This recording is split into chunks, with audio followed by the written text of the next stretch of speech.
is OG Anunoby, first off, a lock for all defense, as Nick is describing, and is he a potential candidate for Defensive Player of the Year?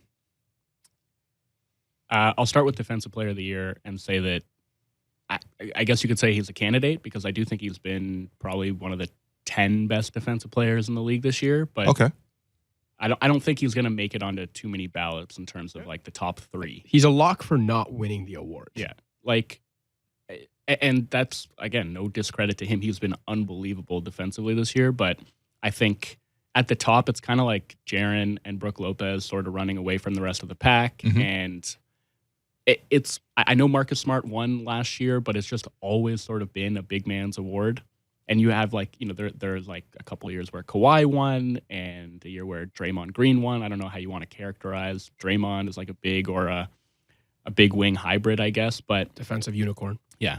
And I mean, OG like guards centers. So yeah, we just saw him guard AD and Jokic. Not bad.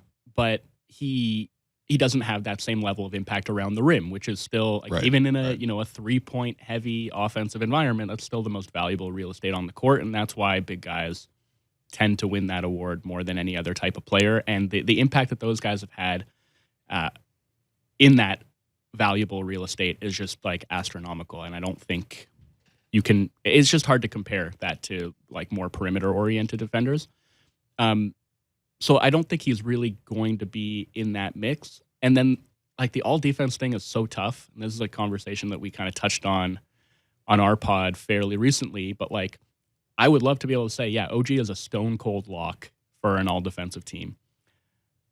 And you could say that about him and not necessarily be wrong, but the problem is that you could say that about like 4 or 5 other guys at the forward spots. Right. Giannis, Jaden McDaniels, Jaren Jackson, Draymond. Mm-hmm. That's 4 right there. We left out Bridges, Mobley. But Jimmy Butler has been fantastic. I mean, he's always been, but like, he's kind of gone under the radar for how good he still has been on both ends this season. Yeah. Like, he's been fantastic defensively. But like those, okay, if we're like tiering it, I think those guys are still a cup below to me. Like to me, there's like, I would say 6 guys that all have like a really, really strong case to get one of those 4 forward spots. Okay, so who are those 6 guys again? Jaren, who I think is a lock.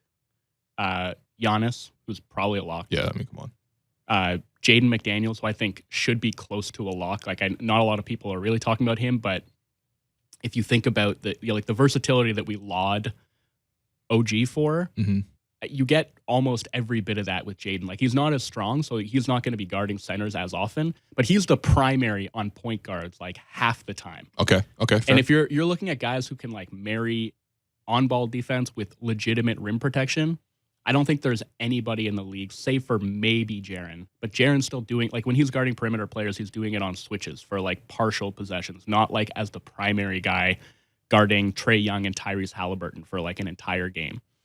Where like Jaden will do that, and then when he's off ball will also be like a legitimate weak side rim protector, very impactful low man defender. Okay. Like he does all that. So I think like he's part of that tier. OG is part of that tier. Mm-hmm. And Draymond, even though I think he's been like not quite as good as he was last year, not quite as good as he's been at his peak, and the Warriors defense as a whole has been kind of disappointing, he's still such a game-changing defender. Yeah. Like just all the stuff that he's been good at his entire career is like still very much there. Like he captains that defense. He was like the best thinker and communicator out there on the floor that there is in the league, like thinking 2-3 steps ahead, making like ridiculous reads and rotations. So that's 5. And then Mobley, like I wouldn't maybe put him in that group just because I thought he got off to a bit of a slow start this season. But for the last like he's been the last like 6 or 8 weeks, he's been ridiculous defensively. So it's really, really steep competition.